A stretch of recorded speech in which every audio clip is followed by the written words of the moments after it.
Class 9 তোমাদের রায় ও Martin প্রশ্নবিচিত্রায় Bangla বিষয়ের 5 নম্বর যে স্কুলটা আছে Jalpaiguri government girls high school, প্রথম পর্যায়ক্রমিক মূল্যায়নের এই স্কুলটা আজকে আমরা কমপ্লিট করব।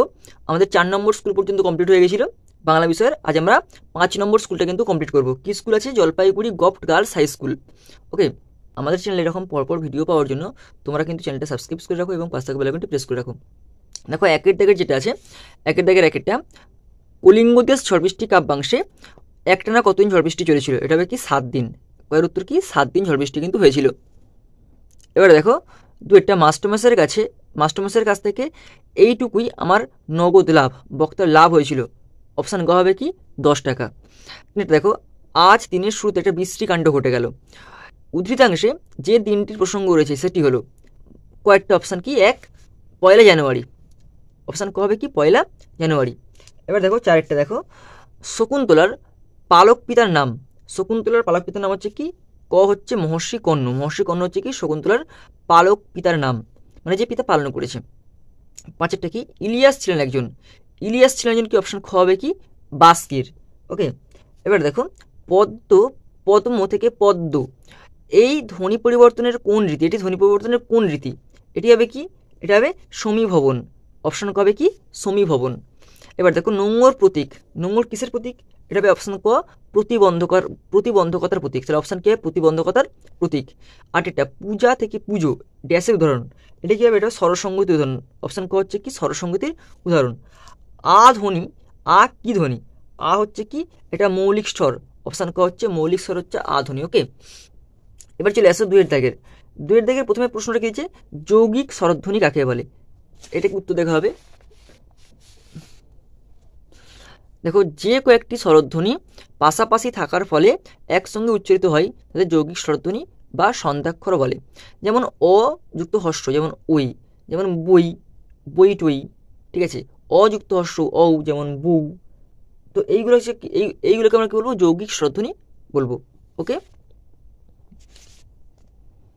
এরপর দেখে দিচ্ছে 2 কত বছর পরিশ্রম করে ইলিয়াস প্রচুর সম্পত্তি করেছিল? এটা হবে 35 বছর, 35 বছর। 2 দেখো শঙ্কুর ডায়েরির লেখায় লেখক প্রথমবার কী রঙ দেখেছিলেন? প্রথম কিন্তু সবুজ রঙ দেখেছিলেন, সবুজ রঙ। এবার দেখো 4 সমাক্ষর লোপ কি উদাহরণ দাও? এর উত্তরটা দেখে নাও। দেখো সমাক্ষর লোপ কি উদাহরণ দাও কি, কোনো শব্দের মধ্য থেকে পাশাপাশি অবস্থিত দুটি সমধ্বনির একটি লুপ্ত হলে তাকে আমরা সমাক্ষর লোপ বলবো। তাহলে কোনো শব্দের মধ্য থেকে পাশাপাশি অবস্থিত দুটি সমধ্বনির একটি লুপ্ত হলে তাকে আমরা সমাক্ষর লোপ বলবো। যেমন বর দাদা থেকে বরদা, মেষ দিদি থেকে মেষ, এগুলো হচ্ছে কি সমাক্ষর লোপ।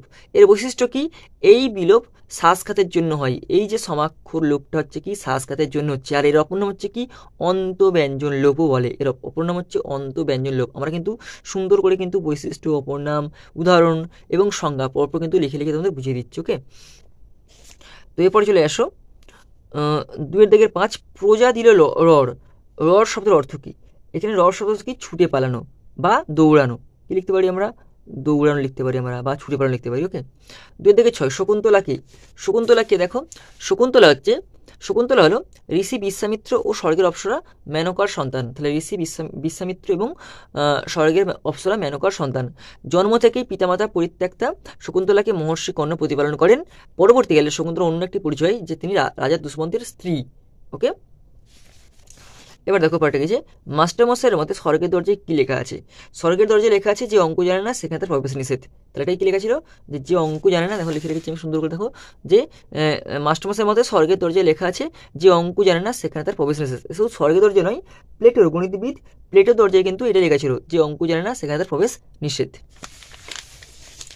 এবার চলে আসো 3 দাগের একটা তো কি দিয়েছে, 3 দাগের 1 দেখো পরিচ্ছিন্ন নাই সন্ধ্যা দিবস রজনী। পরিচ্ছিন্ন শব্দের অর্থ কি? কবি এরকম বলেছেন কেন? উত্তর দেখো যে কবি কঙ্কন মুকুন্দ চক্রবর্তী লেখা কলিঙ্গ দেশে ঝড় বৃষ্টি কবিতায় পাওয়া পরিচ্ছিন্ন শব্দের অর্থ হচ্ছে বিভেদ বা পার্থক্য বা বিচ্ছিন্ন। আমরা বিভেদ বলতে পারি, আবার বিচ্ছিন্ন বলতে পারি, বা পার্থক্য বলতে পারি। ঠিক আছে, এখন কবি এরকম বলেছেন কেন? কারণ দেবী চণ্ডীর ইচ্ছায় কলিঙ্গ দেশে ভয়াবহ প্রাকৃতিক বিপর্যয় সৃষ্টি হয়। সমগ্র আকাশ ঘন কালো মেঘে ঢেকে যায়। বিদ্যুৎ চমক আর মেঘ গর্জনের সঙ্গে প্রবল বৃষ্টি শুরু হয়। প্রজারা ভয় পেয়ে ঘর ছেড়ে পালিয়ে যায়।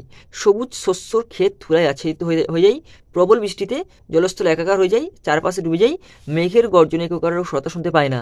অন্ধকার এতটাই নিবিড় যে দিন রাত্রিকেও আলাদা করতে পারে না। এই হচ্ছে কবি এরকম বলেছেন, তার কারণ। ওকে, এবার দেখো কি দিয়েছে দুয়েরটা। ইলিয়াস তো ভাগ্যবান পুরুষ। কারা কেন ইলিয়াসকে ভাগ্যবান পুরুষ বলতে চাই? দেখো এখানে এভাবে দেখো, উল্লিখিত উল্লিখিত অংশটি লিও তলস্তয় রচিত ইলিয়াস শীর্ষক গল্প থেকে গৃহীত হয়েছে। প্রশ্নে উদ্ধৃত অংশটি বক্তা ইলিয়াসের জৈনক প্রতিবেশী একথা বলেছে। এবার দেখো, প্রথম জীবনে ইলিয়াসের আর্থিক সচ্ছলতা না থাকলেও দীর্ঘ 35 বছরের অক্লান্ত পরিশ্রমে প্রচুর সম্পত্তির অধিকারী হয়েছে। তখন তার 200 ঘোড়া, 150 গরুমোষ ও 1200 ভেড়া, ভাড়াটে মজুদ্দারা গরুমোষের প্রতিপালন হতো। সেখান থেকে বিভিন্ন খাদ্যদ্রব্য যেমন দুধ, মাখন ও পনির সহ কুমির সংগ্রহ করা ছিল তাদের কাজ ছিল তাদের। মোট কথা ইলিয়াসের খুব বাড়াবাড়ন্ত ব্যবস্থা ছিল।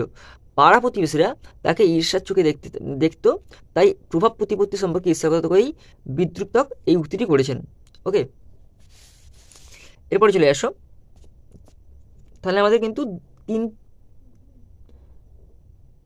তিন নাম্বার পর্যন্ত কিন্তু আমাদের কমপ্লিট হয়ে গেল, মানে 1 থেকে শর্ট প্রশ্নগুলো এবং 2 নাম্বারের 1 নাম্বারের শর্ট প্রশ্ন এবং 3 নাম্বারের যে প্রশ্নগুলো কিন্তু কমপ্লিট হয়ে গেল। আর বড় প্রশ্ন আর তোমার হচ্ছে ভাব সম্প্রসারণ, এইগুলো কারণ এতগুলো বড় প্রশ্ন করা সম্ভব নয় আর এতগুলো ভাব সম্প্রসারণ করা সম্ভব নয়। তো যেগুলো পরীক্ষায় আসবে এরকম কিছু বড় প্রশ্ন এবং ভাব সম্প্রসারণ আমরা কিন্তু এই চ্যানেলেই আমরা দিয়ে দেবো। তোমরা কিন্তু এরকম পরপর ভিডিও পাওয়ার জন্য সমস্ত বিষয়ের তোমরা কিন্তু অবশ্যই চ্যানেলটা সাবস্ক্রাইব করে রাখো।